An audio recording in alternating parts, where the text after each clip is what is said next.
Advertencia. Al nuevo tipo de hombre, indefenso y desprotegido, frente al exceso de positividad, del todo es posible, carece de toda soberanía.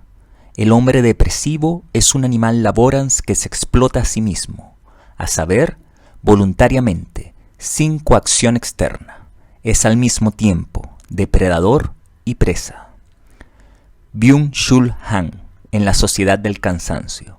Filósofo y ensayista surcoreano, profesor de la Universidad de las Artes de Berlín, Alemania. Hola, yo soy Ángel Grimalt y bienvenido a Padres Conscientes Entendiendo a mi hija. Y en esta ocasión vamos a reflexionar sobre la mirada de la Sociedad del Cansancio de Byung-Chul Han, que espero que se diga así, que es un autor surcoreano, filósofo que da clases en la Universidad de Berlín y se ha hecho muy conocido por entregar una mirada filosófica sobre la sociedad postmoderna en la que vivimos y que está hiperconectada con tecnología, transparente por todo lo que vemos en las redes sociales y los medios de comunicación. Y su libro La Sociedad del Cansancio es una mirada dura sobre la sociedad. Te lo digo porque lo que vamos a hablar tiene mensajes bastante fuertes sobre el entorno en el que vivimos en el occidente, en la sociedad occidental, de capitalista y de búsqueda de rendimiento. Y vamos a reflexionar pensando que este va a ser el entorno en el que vivimos actualmente y en el que van a vivir nuestros hijos e hijas.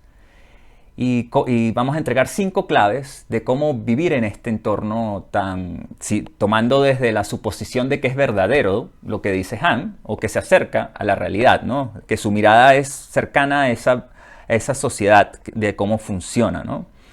Entonces Han parte mostrándonos el problema de la sociedad actual, donde ha habido un aumento de las enfermedades mentales, de lo que es el desorden de hiperactividad y de personalidades, el déficit de atención, la depresión ha aumentado, la bipolaridad, lo que hablan el burnout o el quemarse, ese quemarse en el trabajo profesional. Todo eso ha ido en un aumento en la sociedad postmoderna y occidental en la que vivimos. Entonces comienza mirando hacia de dónde venimos, que es la sociedad del siglo XX, que la define como una sociedad disciplinaria, donde el paradigma es la disciplina y el deberías. Deberías hacer esto o no deberías hacer esto, y eso establece restricciones sobre el individuo.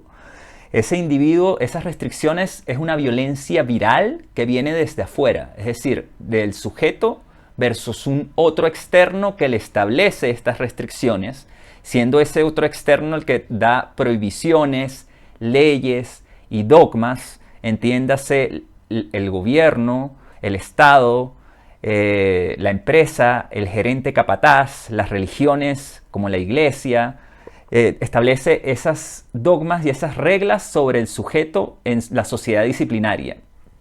Y ese sujeto que las sigue es un sujeto obediente, sumiso, domado y reprimido por toda esa cantidad de deberías o de reglas, dogmas y prohibiciones. Y los sujetos que se salen de ese estereotipo son etiquetados como locos o como criminales, porque salen de la ley, y loco porque sales completamente de lo que se espera del sujeto en el siglo XX, ¿no? Y bueno, Han justifica que de ahí nace lo que es el psicoanálisis de Freud, que es mostrar toda esa represión psicológica que está en el individuo del siglo XX, y Jung también los arquetipos que muestran todas esas formas internas que tiene el individuo que no salen debido a esa represión que establece la sociedad disciplinaria sobre el sujeto. Entonces de ahí venimos del siglo XX y luego nos dice que hay un continuum y evolucionamos, digamos, hacia una sociedad del rendimiento, pero esta evolución viene dada por un factor importante que es el aumento de la producción, porque esta sociedad disciplinaria, como nos dice también Peter Drucker, uno de los pensadores de la gerencia del siglo XX más renombrados, que dice que la producción en ese modelo jerárquico y de capataz, del gerente capataz, y de que habla Fayol y otros autores de la productividad del trabajo, dice que esa producción tiene un tope, es decir, hay un rendimiento máximo al cual llega ese trabajo. Y para poder aumentarlo, entonces evolucionamos hacia la sociedad del rendimiento, hacia esa maximización del rendimiento, ¿no? Y cuyo paradigma es el logro, ¿no? El logro y el cual tiene mérito, un logro con mérito, que es la meritocracia. Y aquí también me recordó el último libro de Michael Sandel, el profesor de filosofía de Derecho de la Escuela de Derecho de Harvard. En su último libro nos habla de la tiranía de la meritocracia, que se relaciona mucho con lo que dice Han también. Y ese paradigma de el logro del rendimiento viene con un exceso de positividad, un exceso de que todo es posible, del sí, de que sí es posible, lo puedes hacer, lo puedes lograr, todo es posible, simplemente te lo tienes que proponer y lo vas a lograr. Ese exceso de positividad nos habla Han, que es el que polula también, sobre todo ahora con estas corrientes de coaching y de que tú puedes más, de que lo puedes hacer, de que todo es posible. Todo es posible.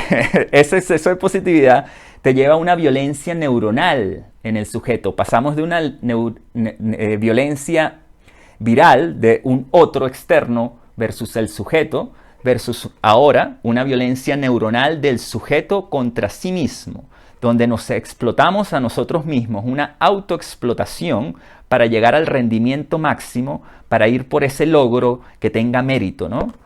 Entonces ese sujeto pasa de ser de un sujeto a ser un proyecto, porque está en un continuo hacer y se convierte en un emprendedor cuya motivación son sus proyectos e iniciativas y se autoexplota a sí mismo para llegar a ese logro, con mérito, ¿no? Y si no lo logras, nos dice Han, si tú te pones una meta y no lo logras, entonces te sientes un fracasado. Y Michael Sandel también lo dice en su libro de la tiranía de la meritocracia. Si tú no lo logras, tú eres el responsable porque no te diste el tiempo y no trabajaste duro por ello, porque todo es posible y por lo tanto, si no lo lograste, eres un fracasado. Duro, ¿no? Entonces, eso te lleva a sentirte fracasado si no lo logras porque todo es posible. Y además te deprimes, porque si no lo lograste y todo es posible y otros lo han logrado, entonces me deprimo porque yo no lo he logrado. Y te lleva a la depresión, que es de donde parte Han de todas las enfermedades mentales que existen actualmente en el siglo XXI. Entonces esa autoexplotación en el sujeto, que te lleva al máximo rendimiento, esa nos habla también del alma humana. Han. Es un libro de 50 páginas profundo, ¿no? Entonces esa alma humana del sujeto en la sociedad del cansancio, del rendimiento, es un alma sin carácter, moldeable, que se tiene que adaptar a esta sociedad y a este entorno cambiante de los entornos VUCA, que son volátiles, complejos, ambiguos e inciertos. En ese continuo que estamos viviendo actualmente por las disrupciones tecnológicas, tenemos que estar en un continuo aprendizaje y en una máxima de rendimiento. Y eso, ya me estoy acelerando, como la hiperactividad en la que vive la sociedad actual. Tenemos que estar en un continuo reinventarnos para ser más eficientes y tener máximo rendimiento y más logros. Entonces, el alma humana no tiene carácter, se pierde, se desdibuja, nos dice Han, dentro de esta sociedad del rendimiento. Por lo tanto, todos los sujetos dentro de la sociedad del cansancio son a la vez víctima y victimario, es presa y depredador, amo y esclavo. Hay una guerra interna dentro del sujeto de la sociedad del cansancio, porque lleva una vida activa, una aceleración sin pausa, sin intervalos. Y esa sociedad sin pausa y sin intervalos viene dado porque queremos actuar, hacer, rendir, lograr. Y esa es una ilusión, nos dice Han, que nos creemos más libres. Creemos que vivimos en libertad dando lo máximo de nosotros y es una ilusión. Porque en realidad no somos libres, sino que nos estamos autoexplotando a nosotros mismos. Y eso nos lleva a ser el animal laborums, que dice Hans. Un animal que lo único que hace es trabajar. Y esta definición es dura, que dice Han. El animal laborums es un ser hiperestimulado por el medio, una máquina autista del rendimiento, incapaz de decir que no, y reactivo ante los estímulos del medio. Por lo tanto, eso lo lleva a quemarse, a fatigarse, a deprimirse. Esa es lo que nos dice Han. Es una mirada dura sobre la sociedad posmoderna del siglo XXI. Entonces cuando vemos todo esto y decimos, wow, si nuestros hijos, y yo primero vivo en esta sociedad y nuestros hijos van a vivir en ella o van a estar desarrollándose en ella, ¿qué podemos hacer? ¿Qué claves existen, no? Y la primera clave, vamos a entregar 5, es el propósito es la guía. Es decir, siempre tener un propósito de por qué hago lo que hago y para qué lo hago. Y tiene sentido, como diría Viktor Frankl en su libro El hombre en busca del sentido. Y esto tuve la oportunidad de preguntársela a Rafael Echeverría en una de sus conferencias de coaching ontológico, donde 30 minutos antes nos había dicho que todo era posible, que fuéramos osados, que no había límites, que el único límite del ser humano era la biología y la ética, pero todo lo demás es posible. Entonces le hice la pregunta y la respuesta era en este sentido. La transformación, que es ese continuo aprendizaje y autoexplotación del individuo para obtener ese máximo rendimiento y ese logro, debe estar en función de un propósito de ese individuo. Debe sentirse pleno yendo hacia él. Es decir, que el aprendizaje y el continuo y autoexplotación y continuo aprendizaje no debe ser el propósito en sí mismo, sino que debe haber algo más allá.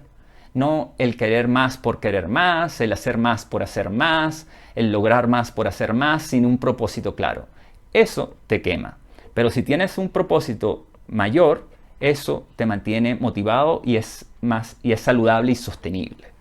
Y también, y muy importante, la declaración del no o la declaración del basta. Hasta aquí llego yo. El establecer límites hacia otros y el establecer límites a mí mismo para cuidarme, para saber hasta dónde puedo llegar. El decir, esto no, basta, esto no lo voy a hacer porque me estoy dañando. El cuidarme, diciendo no y estableciendo límites. La tercera clave, como nos dice que el animal laborums Hans es reactivo ante los estímulos del medio, es el lograr aumentar ese espacio entre el estímulo y la respuesta, para lograr realmente ser responsivos y no reactivos, como el animal laborums.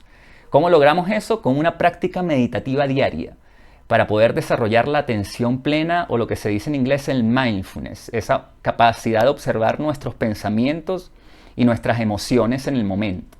Y eso se logra con una práctica diaria de por lo menos 10 minutos observando nuestra respiración, nuestras sensaciones físicas, nuestras emociones y nuestros pensamientos. Por lo menos durante 10 minutos diarios, y está demostrado científicamente que esa práctica diaria de meditación hace que a través de la neuroplasticidad de nuestro cerebro, que se moldea nuestras neuronas y nuestro cerebro, el cerebro reptil, que es ese cerebro que reacciona, se hace más pequeño, disminuye en tamaño, y la neurocorteza, que es la parte más consciente y con la cual nosotros somos racionales, se hace más grande y comienza a crecer cuando tenemos esa práctica diaria, permitiéndonos ser más responsivos y menos reactivos. Esa es la tercera clave. La cuarta clave, que nos la da también Han, es la vita contemplativa, esa capacidad de observar el momento presente, y nos habla del aburrimiento profundo. Date cuenta que a veces cuando estamos aburridos buscamos qué hacer. Vamos al teléfono, vamos a la red social, vemos qué podemos mirar en la televisión. No nos centramos en ese aburrimiento. Han nos dice, miremos el aburrimiento, atravesémoslo, vivámoslo. Y quizás entonces con la atención plena y el mindfulness logremos conectarnos con nosotros mismos y con ese aroma del ahora, nos dice Han, esa capacidad de percibir el momento presente y el aroma del ahora. Y también habla me gustó mucho, sobre los artistas franceses del impresionismo que tenían esa vita contemplativa y eran capaces de observar en lo que estaban pintando el momento presente, el aroma y la esencia del momento y plasmarlo en el lienzo, ¿no? Esa vita contemplativa. Es la cuarta clave, que se puede practicar de muchas formas, como por ejemplo observar una obra de arte, ¿no? Y el quinto y más importante, que es transversal a todos los 4 anteriores porque nos permite hacerlos todos desde un lugar, que es el amor propio, el autoestima y la autovaloración. Si yo me amo, si yo me cuido, yo soy capaz de mantener un propósito claro, de buscarlo y mantenerlo en mi hacer, Si me amo y si me valoro, establezco límites hacia los demás y límites a mí mismo para cuidarme. También si tengo autoestima, busco establecer ese espacio entre el estímulo y la respuesta para no dañarme a mí mismo. Y la vida contemplativa, cuando entro, por ejemplo, en ese estado de aburrimiento, me puedo conectar con ese amor profundo que tengo hacia mí mismo también. Entonces, esas son las claves. El propósito, la declaración del no y el basta, el hacer aumentar el espacio entre el estímulo y la respuesta, la vida contemplativa de observar el momento presente y absorber el aroma del momento, y el amor propio y el autoestima, de amarnos a nosotros mismos. Eso es. Espero que te haya gustado y bueno, esperemos que Han esté por lo menos algo equivocado, ¿no? Gracias por estar ahí.